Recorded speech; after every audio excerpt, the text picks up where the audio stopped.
With Steph Curry, Seth Curry, Al Horford, D'Anthony Melton, Buddy Hield, Brandon Podziemski, Quentin Post, and Moses Moody, the Golden State Warriors have endless snipers. Each of these players shoots at least 36.7% from deep over the course of their careers. The last time the Warriors had this many snipers, they were in the heart of their dynasty, giving people a lot to be excited about with the current state of the roster, given everything with the Kuminga situation plays out like it's supposed to. I've talked about his brother a lot over the years on this channel, but it's time to give little bro some respect. Seth Curry's career 43.3% stroke is the highest mark on the Dubs and the 7th highest career mark by a player in NBA history. This lethal efficiency has allowed Curry to stick around for 12 NBA seasons, more than double the length of an average NBA career. This was despite Seth being slept on in 2013, as he went undrafted that year.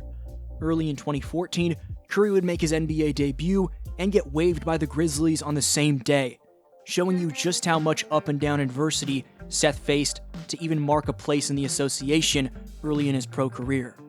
Seth didn't let that early heartbreak define him. Instead, he grinded through the G League with Santa Cruz, Reno, and Erie, steadily proving he was more than just Steph's little brother.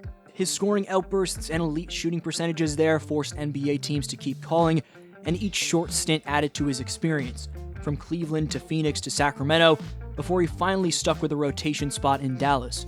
By the time he rejoined the Mavericks for a second stint in 2019, he was a proven commodity, a high-level off-ball mover who could bury catch-and-shoot threes, relocate like a vet, and punish overhelping defenses.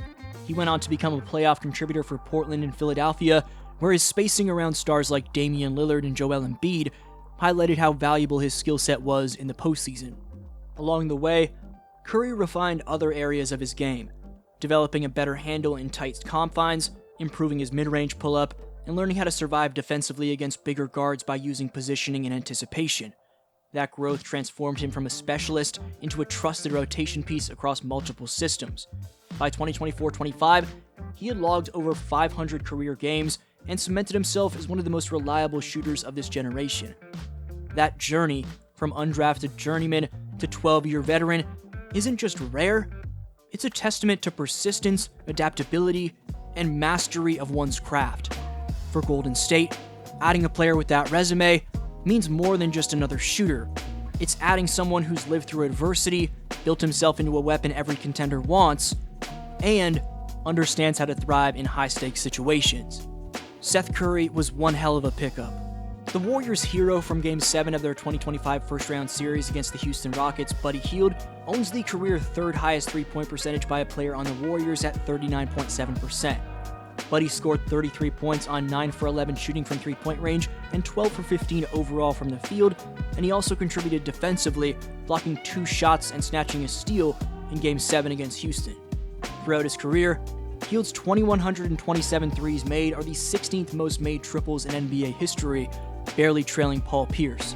Hield has consistently carved out a reputation as one of the league's most feared long-range threats, using his lightning-quick release and deep shooting range to warp opposing defenses. He first broke into the league with the New Orleans Pelicans as the 6th overall pick in 2016, but it was his move to Sacramento that truly showcased his potential, as he blossomed into a 20-point-per-game scorer and one of the NBA's leaders in made three-pointers. Over the years, he's honed his off-ball movement, conditioning, and shot preparation to the point where he can thrive in almost any offensive system, from up-tempo attacks to more structured half-court sets. Hield's 2020 three-point contest title at All-Star Weekend only validated his reputation for performing under pressure, and since then, he's quietly built one of the most consistent and durable careers of any perimeter scorer, rarely missing games and staying productive even as his role shifted from primary scorer to elite complementary weapon. By the time he arrived in Indiana, he'd already cemented himself as a high-volume sniper with a growing leadership voice in the locker room, mentoring young guards while still hitting threes at a historic pace. His move to Golden State brought him into a culture that already values spacing, cutting, and constant movement, and his seamless fit was on full display in that first-round series against Houston. Surrounded by fellow shooters and high-IQ playmakers, Hield's been able to leverage not only his perimeter gravity, but also his improved passing, occasional drives, and willingness to defend bigger wings, making him more than just a specialist. If his current production continues, he's on pace to pass several Hall of Famers on the all-time three-pointers made list, further solidifying his legacy as one of the deadliest shooters of his era and an invaluable postseason weapon for the Dubs. Al Horford entered the NBA in 2007 with the Atlanta Hawks as a prototypical big who operated mostly inside. Early in his career, his offensive repertoire was built around post moves, mid-range face-ups, and pick-and-pop jumpers. In his first several seasons, he barely attempted any triples. His rookie year showed basically zero three-point shots, and for a time that held steady. But as the league and his role evolved, so too did his shooting habits. Around the 2015-2016 season, his final year in Atlanta, Horford began to incorporate the outside shot more regularly into his offense. Rather than being content with scoring in the paint or mid-range, he started to stretch the floor, understanding that spacing and the three-point shot were becoming more valuable for bigs across the league. From that point onward, Horford's three-point shooting progress gradually increased in both frequency and efficiency.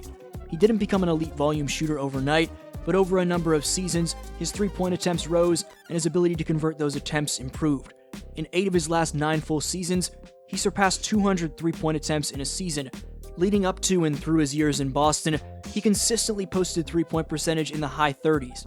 In 2023-24, he shot about 41.9% from beyond the arc, one of his best seasons as a shooter. What makes Horford's transformation particularly impressive is that it's not just about volume, it's about how his role shifted. He went from primarily being a paint presence and interior defender to someone who can be spaced out as a floor spacer, a key member of modern lineups that emphasize shooting, switching defense, and off-ball movement. His three-point shooting allows teams to play him at either power forward or stretch 5, where traditional bigs would clog the paint. Because he can step out, knock down threes, and still defend and rebound, he fills a hybrid role few bigs can. That flexibility is what's extended his career. Fewer collisions in the paint, less wear and tear, more movement, more catching and shooting, which suits his evolving skill set, and it also suits the modern NBA. For players and teams, Horford's arc illustrates how adaptability matters. It shows that even if you don't begin your career as a three-point threat, you can reinvent yourself through work and by embracing what the league demands. I think he's a good example for a guy like TJD on the Warriors, but that's a long shot that TJD develops a shot. But Horford's turnaround in shooting, not just making threes, but making enough of them consistently that opponents must respect him, gives him a type of leverage in late-game lineups and matchup planning. Especially as he's aged, this evolution has given him new roles and minutes that might not have been available to a big who was strictly inside. And it's not just about offense. His ability to space the floor opens driving lanes for others, forces opposing bigs to guard further out, and gives his team more schematic flexibility. In short, Horford's journey from non-three-point shooter to reliable stretch big is a blueprint for how a big can adapt to the modern NBA and continue to provide value far into his 30s.